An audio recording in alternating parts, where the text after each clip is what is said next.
कुदरत के न्याय का तमाचा जब कृष्णा के चाचा दिलीप के गाल पर पड़ा तो उनके पैरों तले से जमीन खिसक गई। दिलीप ने अपने बड़े भाई नारायण का नया घर नीलाम होने की अफवाह फैलाई और फिर कुदरत का न्याय देखो, अब दिलीप का घर नीलाम होने वाला है और नारायण जी अपने छोटे भाई के घर को बचाते हैं। नारायण जी अपने छोटे से परिवार के साथ रहते थे। उनकी पूरी दुनिया उनकी पत्नी कावेरी जी और उनका इकलौता बेटा कृष्णा था। कृष्णा बचपन से ही बहुत होनहार और संस्कारी बच्चा था। नारायण जी ने अपनी पूरी जिंदगी की कमाई बेटे की पढ़ाई और उसके भविष्य को बेहतर बनाने में लगा दी थी। कावेरी जी भी हर दिन भगवान से यही प्रार्थना करती थी कि उनका बेटा जीवन में बहुत आगे बढ़े और हमेशा खुश रहे। समय के साथ कृष्णा बड़ा हुआ, अच्छी नौकरी मिली और फिर उसकी शादी अनुपमा से हो गई। शादी के बाद घर में जैसे खुशियों की बहार आ गई थी। कावेरी जी को बहू के रूप में एक बेटी मिल गई थी और नारायण जी भी अनुपमा को अपनी बेटी जैसा प्यार देने लगे थे। हर त्योहार, हर खुशी और हर छोटे बड़े अवसर पर पूरा परिवार एक साथ बैठता, हंसता और जीवन का आनंद लेता था। उस समय किसी ने भी नहीं सोचा था कि यही घर कुछ वर्षों बाद ऐसे दर्द और आंसुओं का घर बन जाएगा, जहां हर चेहरे पर मुस्कान की जगह उदासी दिखाई देगी। कृष्णा की नौकरी में लगातार तरक्की हो रही थी। उसका वेतन बढ़ता जा रहा था और परिवार की आर्थिक स्थिति पहले से कहीं बेहतर हो चुकी थी। इसी बीच नारायण जी के छोटे भाई दिलीप और उनकी पत्नी कुसुम भी अक्सर घर आने लगी। दिलीप के परिवार की आर्थिक स्थिति उतनी अच्छी नहीं थी, इसीलिए नारायण जी हमेशा उनकी मदद करते रहते थे। कावेरी जी भी देवर और देवरानी का पूरा सम्मान करती थी। शुरू में सब कुछ बहुत अच्छा चल रहा था। अनुपमा भी सभी का आदर करती थी और घर की जिम्मेदारियां बहुत अच्छे से निभाती थी। लेकिन धीरे धीरे दिलीप और कुसुम के मन में कृष्णा की तरक्की को लेकर ईर्ष्या पैदा होने लगी। उन्हें लगने लगा कि नारायण जी अपने बेटे और बहू पर जरूरत से ज़्यादा ध्यान देते हैं, जबकि उनके बच्चों की तरफ कोई ध्यान नहीं देता। ये ईर्ष्या धीरे धीरे उनके व्यवहार में दिखने लगी। छोटी छोटी बातों पर ताने दिए जाने लगे, लेकिन नारायण जी ने हमेशा परिवार की एकता बनाए रखने के लिए इन बातों को नज़रअंदाज किया। एक दिन कृष्णा को उसकी कंपनी की तरफ से बहुत बड़ा प्रमोशन मिला। पूरे घर में खुशी का माहौल था। कावेरी जी ने मंदिर में प्रसाद चढ़ाया और अनुपमा ने पूरे घर को सजाया। शाम को एक छोटी सी पार्टी रखी गई, जिसमें दिलीप और कुसुम को भी बुलाया गया। सभी मेहमान कृष्णा की सफलता की तारीफ कर रहे थे।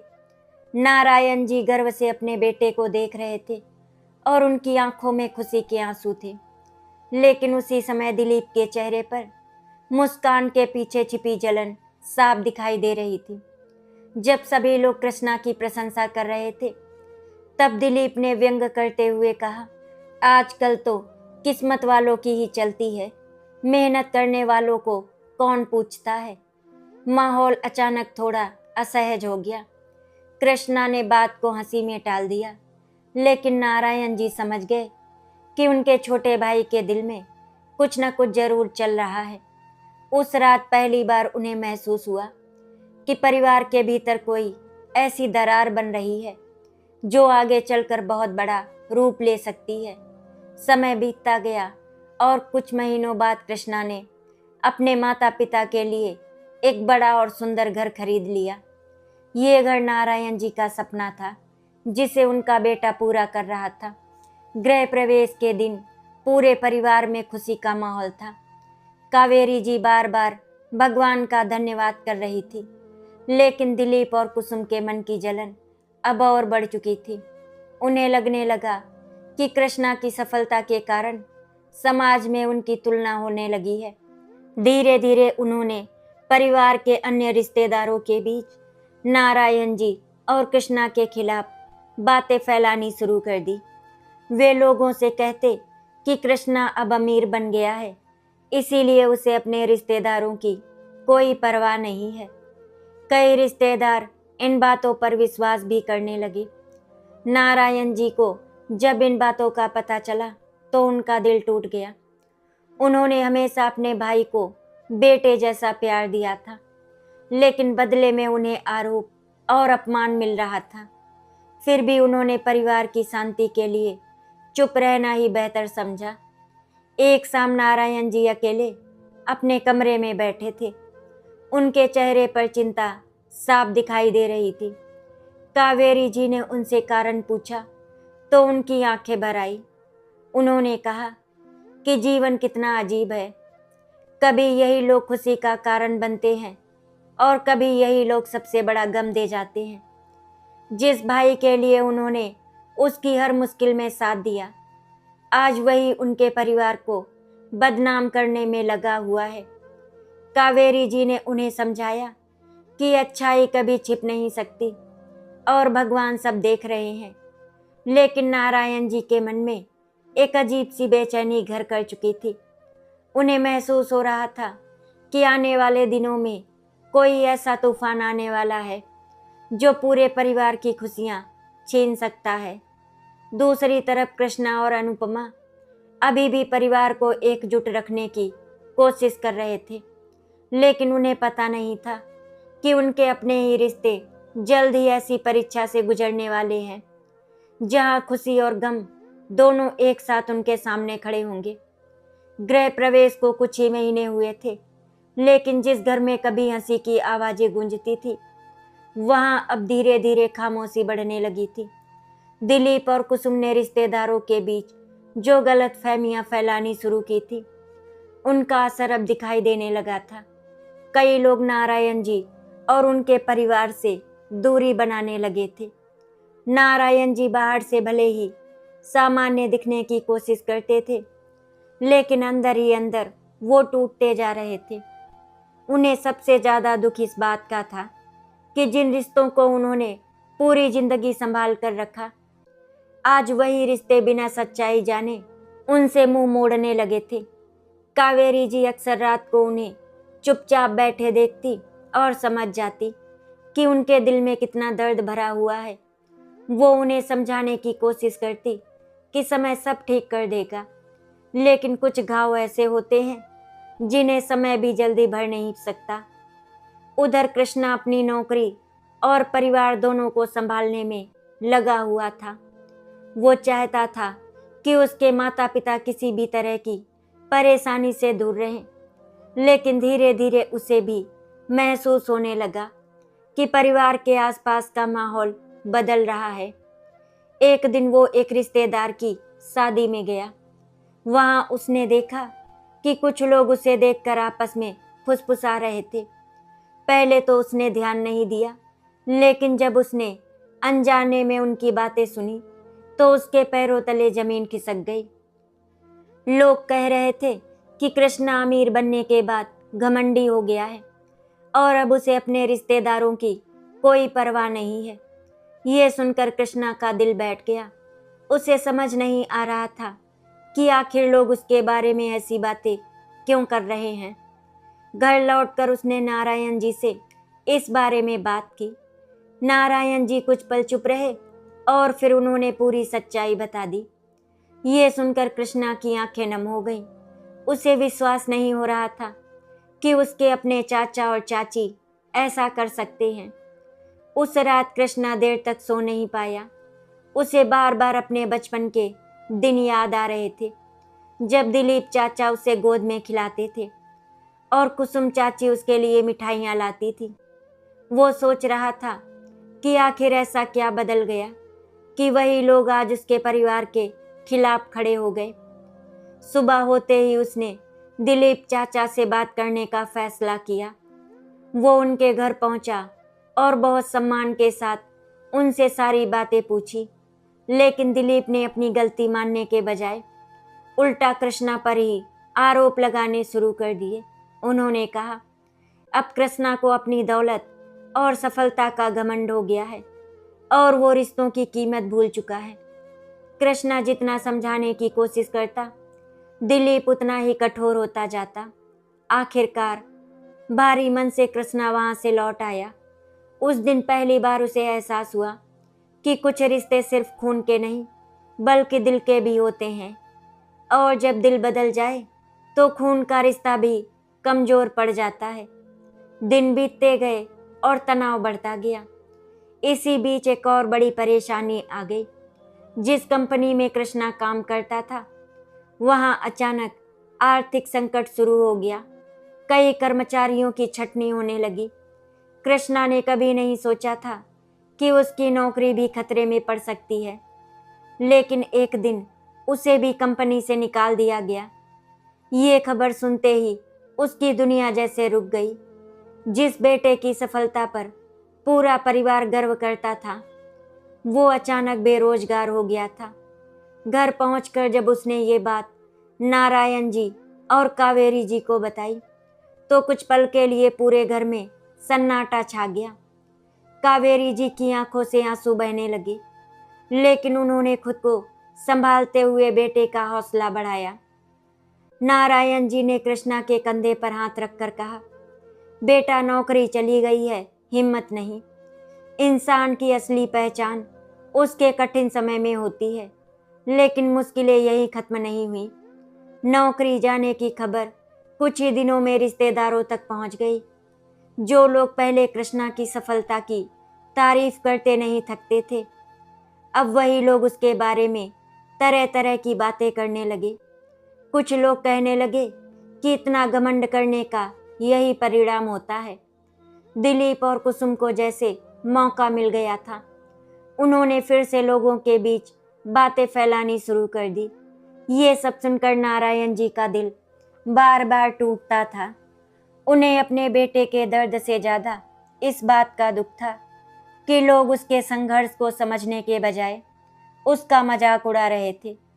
दूसरी तरफ अनुपमा हर परिस्थिति में कृष्णा के साथ खड़ी थी।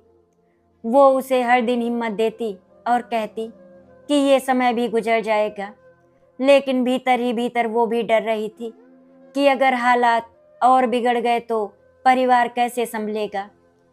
एक रात कृष्णा छत पर अकेला बैठा आसमान को देख रहा था। उसके मन में हजारों सवाल थे। कुछ महीने पहले तक उसके जीवन में सिर्फ खुशियां थी और आज चारों तरफ परेशानियां ही परेशानियां थी। तभी नारायण जी उसके पास आए। उन्होंने बेटे के कंधे पर हाथ रखा और कहा कि जिंदगी का नाम ही कभी खुशी कभी गम है। जो इंसान सिर्फ खुशियों में जीना जानता है वो मुश्किलों में टूट जाता है, लेकिन जो गम में भी मुस्कुराना सीख लेता है उसे दुनिया की कोई ताकत हरा नहीं सकती। कृष्णा ने अपने पिता की आंखों में देखा। उन आंखों में दर्द भी था और विश्वास भी। उसी पल उसने मन ही मन फैसला कर लिया कि चाहे कितने भी मुश्किलें आए वो हार नहीं मानेगा। लेकिन उसे नहीं पता था कि असली परीक्षा भी बाकी थी और आने वाले दिनों में एक ऐसा सच सामने आने वाला था जो पूरे परिवार को हिलाकर रख देगा। कृष्णा ने अपने पिता की बातों को दिल में बसा लिया था। नौकरी छूटने के बाद भी उसने हार नहीं मानी। वो हर सुबह नए उत्साह के साथ घर से निकलता, अलग अलग कंपनियों में आवेदन करता और देर शाम तक काम की तलाश में भटकता रहता। लेकिन किस्मत जैसे उससे रूठ गई थी। जहां भी वो जाता उसे निराशा ही हाथ लगती। धीरे धीरे उसकी जमा पूंजी भी खत्म होने लगी। घर के खर्चों का बोझ बढ़ता जा रहा था। अनुपमा अपने पति का दर्द समझती थी, इसीलिए उसने कभी कोई शिकायत नहीं की। वो घर का खर्च कम करने के लिए अपनी ज़रूरतों को नज़रअंदाज करने लगी। कावेरी जी भी चुपचाप अपने गहनों को देखकर सोचती थी कि ज़रूरत पड़ी तो इन्हें भी बेच देंगी। लेकिन नारायण जी के लिए ये सब देखना सबसे ज़्यादा कठिन था। जिस बेटे को उन्होंने हमेशा आगे बढ़ते देखा था, उसे संघर्ष करते देख उनका दिल हर दिन थोड़ा थोड़ा टूट रहा था। इसी बीच एक दिन दिलीप अचानक घर आया।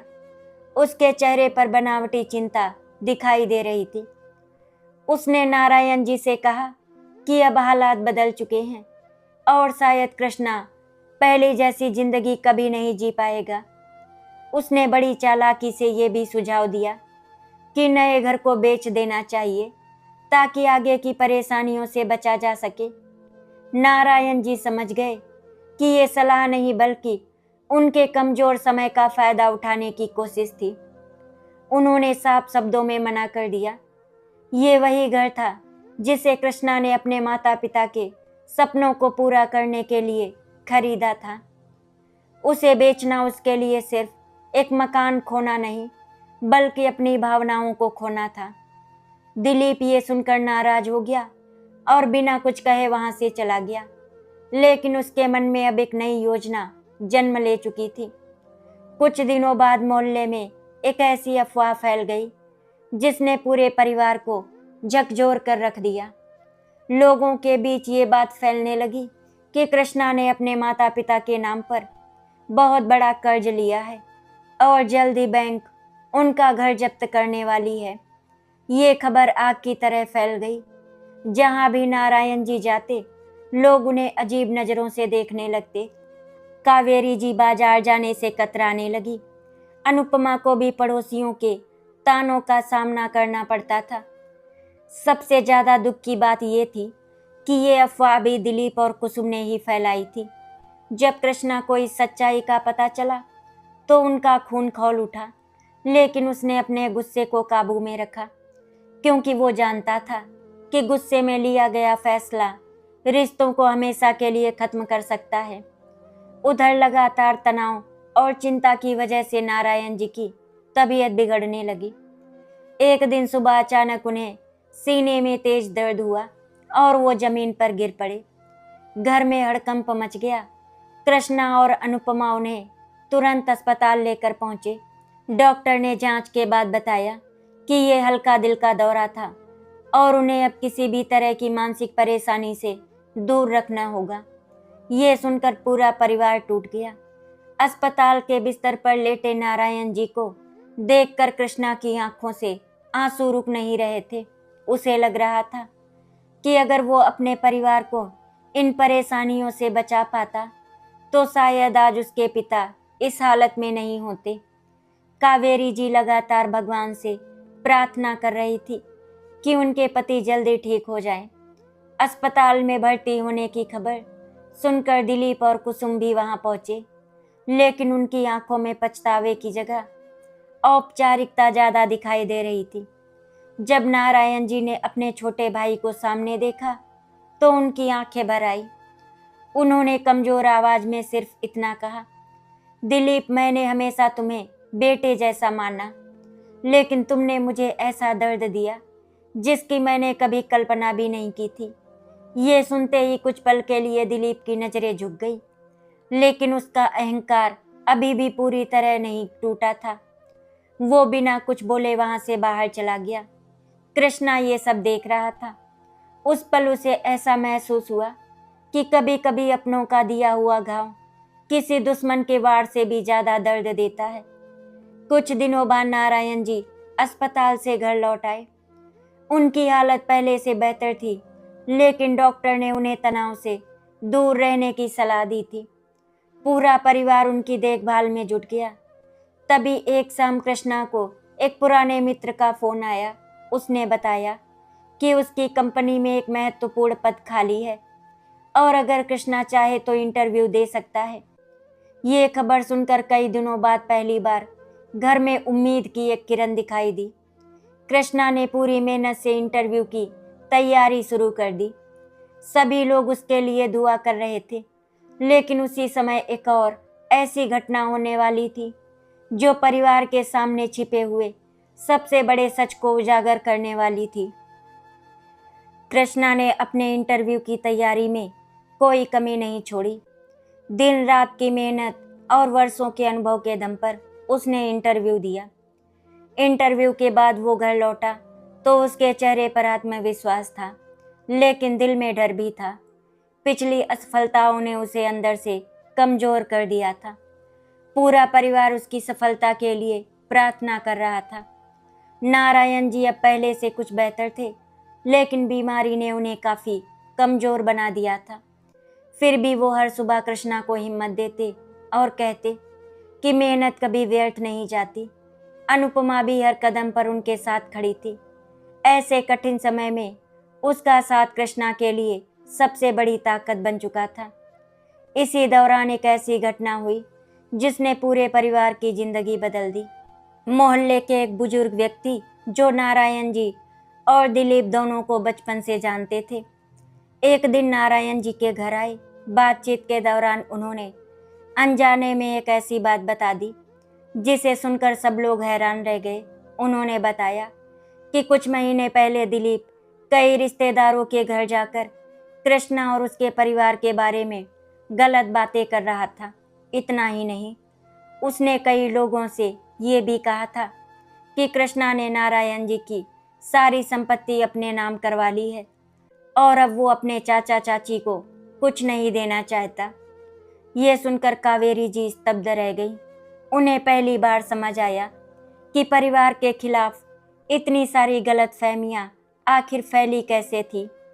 कृष्णा ने तुरंत उन रिश्तेदारों से संपर्क किया जिनके बीच ये बातें फैलाई गई थी। धीरे धीरे सच्चाई सामने आने लगी। कई लोगों ने स्वीकार किया कि दिलीप और कुसुम ही लगातार परिवार की छवि खराब करने की कोशिश कर रहे थे। जब ये बात पूरे रिश्तेदारी में फैल गई तो लोग नारायण जी के प्रति सहानुभूति और दिलीप के प्रति नाराजगी व्यक्त करने लगे। वर्षों से बनाया गया झूठ का महल धीरे धीरे ढहने लगा था, लेकिन नारायण जी को इससे खुशी नहीं हुई। उनके चेहरे पर सिर्फ उदासी थी। उन्हें दुख इस बात का था कि उनका अपना छोटा भाई इतना गिर सकता है। कुछ दिनों बाद वो दिन भी आ गया जिसका सभी को इंतजार था। कृष्णा के पास कंपनी से फ़ोन आया। उसे नौकरी मिल गई थी और वो भी पहले से बेहतर पद और वेतन पर। ये खबर सुनते ही पूरे घर में खुशी की लहर दौड़ गई। कावेरी जी की आंखों में खुशी के आंसू बहने लगे। अनुपमा ने भगवान का धन्यवाद किया और नारायण जी ने बेटे को गले लगा लिया। लंबे समय बाद उस घर में फिर से मुस्कान लौटी थी। ऐसा लग रहा था जैसे अंधेरी रात के बाद सूरज फिर से निकल आया हो। लेकिन उसी शाम एक अप्रत्याशित घटना घटी। दिलीप और कुसुम अचानक नारायण जी के घर पहुंचे। उनके चेहरे पर पहली वाली अकड़ नहीं थी। दोनों बेहद परेशान दिखाई दे रहे थे। पता चला कि दिलीप का व्यापार पूरी तरह घाटे में चला गया था। उसने कई लोगों से उधार लिया था और अब कर्जदार लगातार पैसे मांग रहे थे। हालत इतनी खराब हो चुकी थी कि उनका घर बिकने की नौबत आ गई थी। जिस व्यक्ति ने दूसरों की खुशियों से जलकर उनके लिए मुश्किलें खड़ी की थी, आज वही खुद बड़ी परेशानी में फंस चुका था। दिलीप की आंखों से आंसू आ रहे थे। उसने पहली बार नारायण जी के सामने सिर झुका दिया। कांपती आवाज में उसने कहा, भैया मुझसे बहुत बड़ी गलती हो गई। मैं कृष्णा की सफलता से जलने लगा था। मुझे लगता था कि आपने हमेशा उसके लिए ज़्यादा किया और मैं पीछे रह गया। इसी जलन ने मुझे अंधा बना दिया। मैंने रिश्तेदारों के बीच झूठ फैलाया, आपके परिवार को बदनाम किया और आपको तकलीफ दी। आज भगवान ने मुझे मेरी गलतियों की सज़ा दे दी है। ये सुनकर कमरे में सन्नाटा छा गया। कुसुम भी रोने लगी।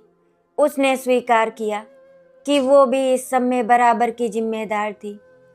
कृष्णा और अनुपमा चुपचाप खड़े सब सुन रहे थे। कावेरी जी की आंखें नम थीं। कई वर्षों का दर्द जैसे एक ही पल में सामने आ गया था। नारायण जी कुछ देर तक शांत बैठे रहे। फिर उन्होंने धीमी आवाज में कहा, दिलीप, तुम्हारे झूठ और तुम्हारी जलन ने मुझे जितना दर्द दिया है, शायद उतना दर्द किसी दुश्मन ने भी नहीं दिया होता। लेकिन तुम मेरे भाई हो। अगर आज मैं तुम्हें ठुकरा दूं, तो हमारे बीच और तुम्हारे बीच क्या ही फर्क रह जाएगा। ये सुनते ही दिलीप फूट फूट कर रो पड़ा। उस दिन उसे अपनी गलती का असली एहसास हुआ। जिस भाई के साथ उसने विश्वासघात किया, वही भाई आज भी उसके लिए खड़ा था। ये उसके लिए किसी तमाचे से कम नहीं था। ये तमाचा हाथ का नहीं बल्कि इंसानियत और रिश्तों का था, जिसने उसके अहंकार को पूरी तरह तोड़ दिया। दिलीप के स्वीकार करने के बाद घर का माहौल भावुक हो गया था। वर्षों से दिलों में जमा दर्द, शिकायतें और गलतफहमियां एक एक करके बाहर आने लगी थी। नारायण जी ने अपने छोटे भाई को माफ तो कर दिया था, लेकिन उनके दिल के घाव अभी भी पूरी तरह भरे नहीं थे। दूसरी तरफ दिलीप अपने किए पर शर्मिंदा था। उसे अब समझ में आ गया था कि ईर्ष्या इंसान से उसकी समझ, उसकी इंसानियत और उसके रिश्ते सब कुछ छीन लेती है। कुसुम भी लगातार रो रही थी। उसे महसूस हो रहा था कि थोड़ी सी जलन और लालच के कारण उसने एक ऐसे परिवार को दुख पहुंचाया जिसने हमेशा उनका भला ही सोचा था। कृष्णा और अनुपमा भी सब कुछ चुपचाप देख रहे थे। उनके मन में गुस्सा जरूर था, लेकिन संस्कार उन्हें बड़ों का अपमान करने की अनुमति नहीं दे रहे थे। अगले कुछ दिनों में दिलीप की परेशानी की पूरी सच्चाई सामने आ गई। उसने अपने व्यापार को बड़ा बनाने के लालच में कई लोगों से भारी रकम उधार ले रखी थी। शुरू में उसे कुछ सफलता मिली, लेकिन बाद में लगातार नुकसान होने लगा।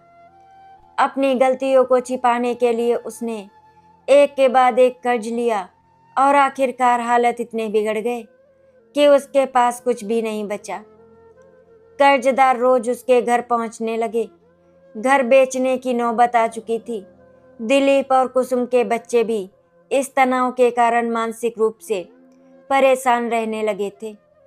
जिस परिवार ने दूसरों के सुख देखकर जलन महसूस की थी, आज वही परिवार अपने जीवन के सबसे बड़े दुख का सामना कर रहा था। जब नारायण जी को ये सब पता चला तो उनका दिल पसीज गया। उन्होंने कावेरी जी, कृष्णा और अनुपमा को अपने घर बुलाया। कुछ देर तक वो चुप बैठे रहे। फिर उन्होंने कहा, दिलीप ने गलती की है, बहुत बड़ी गलती की है, लेकिन आज वो मुसीबत में है। अगर हम भी उससे मुंह मोड़ लें तो फिर रिश्तों का मतलब ही क्या रह जाएगा। कृष्णा ने अपने पिता की ओर देखा। वो जानता था कि उसके पिता का दिल बहुत बड़ा है। कुछ पल सोचने के बाद उसने भी सहमति में सिर हिला दिया। अनुपमा ने भी कहा कि परिवार की पहचान बुरे समय में साथ खड़े होने से होती है। ये सुनकर नारायण जी की आंखें भर आई। उन्हें अपने बेटे और बहू पर गर्व महसूस हुआ। अगले दिन कृष्णा स्वयं दिलीप के घर गया। दिलीप को उम्मीद नहीं थी कि कृष्णा उससे मिलने आएगा। कृष्णा ने उसके सामने बैठकर कहा, चाचा जी, आपने हमें बहुत दर्द दिया है, लेकिन मैं ये नहीं चाहता कि आपके बच्चे उसी दर्द को झेले जो हमने झेला। ये कहकर उसने दिलीप की आर्थिक मदद करने का फैसला सुनाया। इतना सुनते ही दिलीप की आंखों से आंसुओं की धारा बह निकली।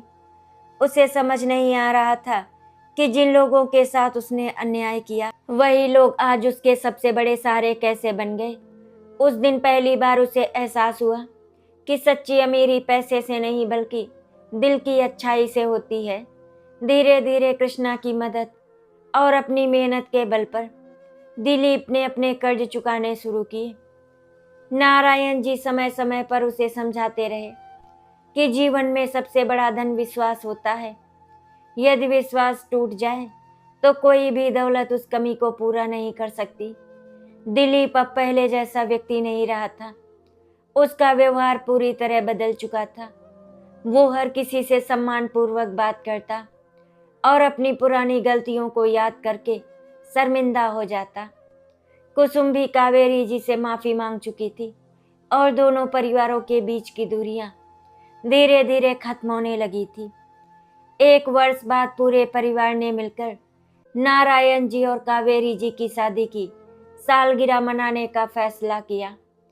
घर को खूबसूरती से सजाया गया। रिश्तेदार और मित्र भी आमंत्रित किए गए। इस बार माहौल पहले जैसा नहीं था। अब वहां दिखावा नहीं बल्कि रिश्तों की सच्ची गर्माहट थी। समारोह के दौरान दिलीप मंच पर आया उसकी आंखें नम थी। उसने सबके सामने हाथ जोड़कर कहा, मैंने अपने जीवन में बहुत बड़ी भूल की थी। मैंने अपने ही भाई और भतीजे को दुख पहुंचाया, लेकिन उन्होंने बदले में मुझे प्यार और सहारा दिया। आज अगर मैं अपने परिवार के साथ यहाँ खड़ा हूँ तो सिर्फ नारायण भैया, कृष्णा और अनुपमा की वजह से। पूरा हॉल तालियों से गूंज उठा। नारायण जी की आंखों से खुशी के आंसू बहने लगे। उन्होंने दिलीप को गले लगा लिया। उस पल वर्षों का दर्द, गुस्सा और दूरी सब खत्म हो गया। कावेरी जी भगवान का धन्यवाद कर रही थी, अनुपमा मुस्कुरा रही थी और कृष्णा अपने माता पिता को देखकर संतोष महसूस कर रहा था।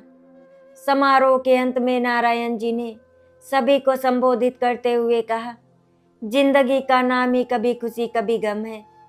खुशियां इंसान को मुस्कुराना सिखाती हैं और गम उसे मजबूत बनाते हैं।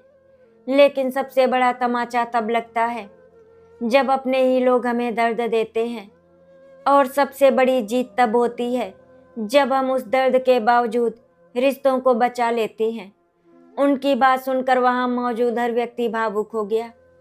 उस दिन सभी ने एक बात सीखी कि ईर्ष्या रिश्तों को तोड़ देती है, लेकिन प्रेम और क्षमा उन्हें फिर से जोड़ सकते हैं। नारायण जी, कावेरी जी, कृष्णा, अनुपमा, दिलीप और कुसुम आज सब एक साथ खड़े थे। उनके चेहरों पर मुस्कान थी। जीवन ने उन्हें खुशी भी दी थी और गम भी, लेकिन अंत में परिवार का साथी उनकी सबसे बड़ी ताकत बन गया। आशा करती हूँ आपको हमारी कहानी अच्छी लगी होगी।